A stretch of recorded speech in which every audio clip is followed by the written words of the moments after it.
بسم الله الرحمن الرحيم، والصلاة والسلام على أشرف المرسلين سيدنا محمد صلى الله عليه وسلم بالأمين وعلى آله وصحبه أجمعين. في بعض الناس بتقول هو الدكتور بيعيا، هو الدكتور بيموت. ده كلام ناس سطحي جدا.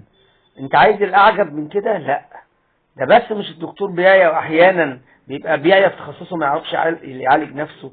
لا، ده بعض الناس اللي متخصصة قوي في حاجات معينة بتموت بنفس السبب. من الأمثلة العملية دكتور كبير بريطاني هو اللي اخترع جهاز تنظيم ضربات القلب. سبب وفاته في الآخر كان فشل في القلب، يعني الحتة اللي هو متخصص فيها مات بيها، ما قدرش يمنع الدنيا الموت عن نفسه، عن علمه ده ما قدرش يمنع عنه الموت. لأن خلي بالكم يا جماعة، مهما بلغ العلم من رقي واتساع ملوش علاقة بالعمر. الأعمار حاجة تانية خالص.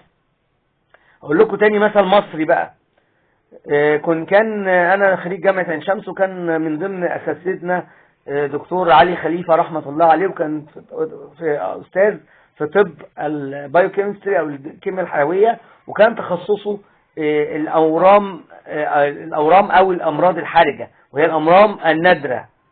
وانا شفته في اواخر ايامه وكان بيمتحننا شفوي. تخيلوا سبب وفاته ايه؟ ورم نادر.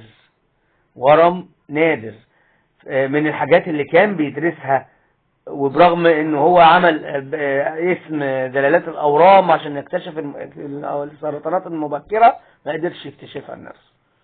فيا جماعة، ربنا بيدينا دي ايات ان اوعى تفتكر انك ان علمك هتسيطر على كل حاجة، لان فوق كل ذي علم عليم. والسلام عليكم ورحمة الله.